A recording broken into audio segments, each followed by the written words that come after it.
तो आज के इस लेक्चर में हम 11th बायोलॉजी के थर्ड चैप्टर एंजाइम्स के कुछ एमसीक्यूज हल करेंगे।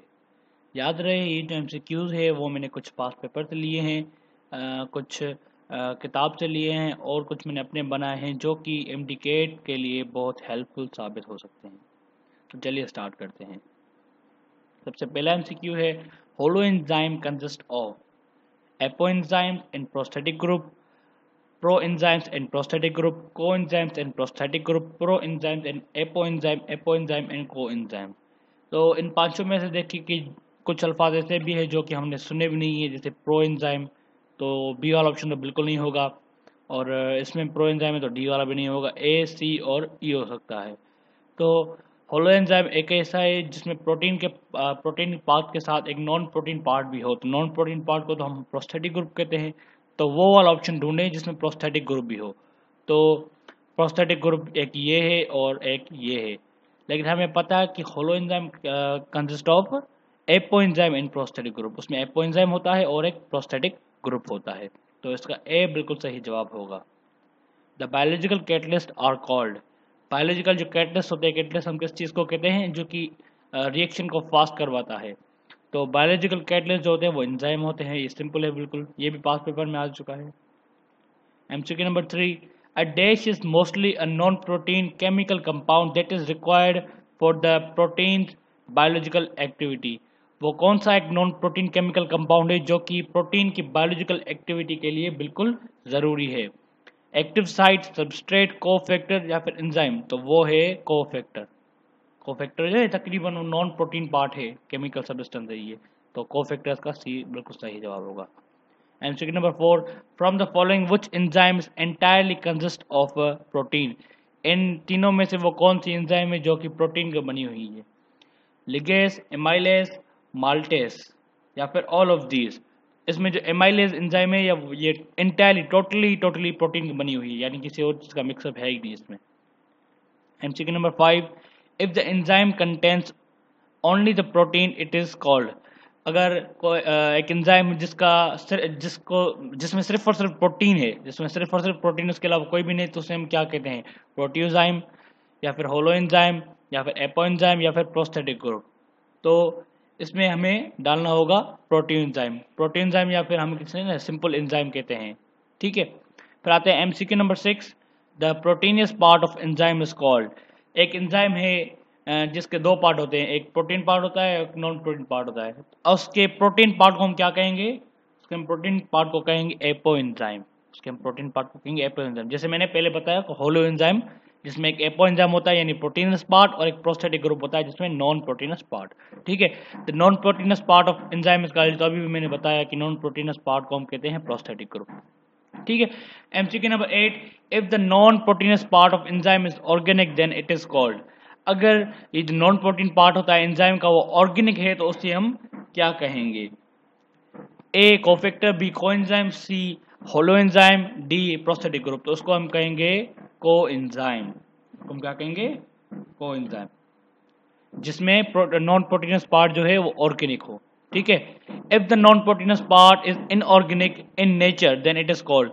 अगर जो नॉन प्रोटीन पार्ट है वो इनऑर्गेनिक है, जिसे ऊपर पढ़ा हमने पढ़ा कि ऑर्गेनिक है तो कोफैक्टर, और अगर इनऑर्गेनिक है तो क्या होगा, तो होगा ऑर्गेनिक है तो कोएंजाइम, और इनऑर्गेनिक है तो कोफैक्टर। इनऑर्गेनिक होगा तो कोफैक्टर होगा, और ऑर्गेनिक होगा तो कोएंजाइम होगा। ठीक है, फिर आते हैं एमसीक्यू नंबर 10 पर, from the following which enzyme undergo oxidation reduction reaction. इन चारों में से वो कौन सी एंजाइम है जो कि ऑक्सीडेशन रिडक्शन रिएक्शन करती है। तो ये चारों भी हो सकती हैं या फिर एक भी कोई हो सकती है, NAD, NADH, FMN, ATP या फिर ऑल ऑफ दिस। तो ये ऑल ऑफ दिस, तो ये सारे जो है वो ऑक्सीडेशन रिडक्शन रिएक्शन करते हैं। MCQ number 11, from the following which is or are unable to function without coenzyme. इन चारों में से वो कौन सी एंजाइम है जो कि कोएंजाइम के बगैर फंक्शन ही नहीं कर सकती। वो कौन सी होगी, NAD, NADH, FMN, ATP। तो ऊपर पढ़ा ये सारों की प्रॉपर्टी सेम है, तो इधर भी ऑल ऑफ दीज होगा कि सारों की प्रॉपर्टी सेम है कि ये सारे हैं वो कोएंजाइम के बगैर फंक्शन नहीं कर सकते, काम नहीं कर सकते। MCQ number 12, an enzyme increases the speed of reaction.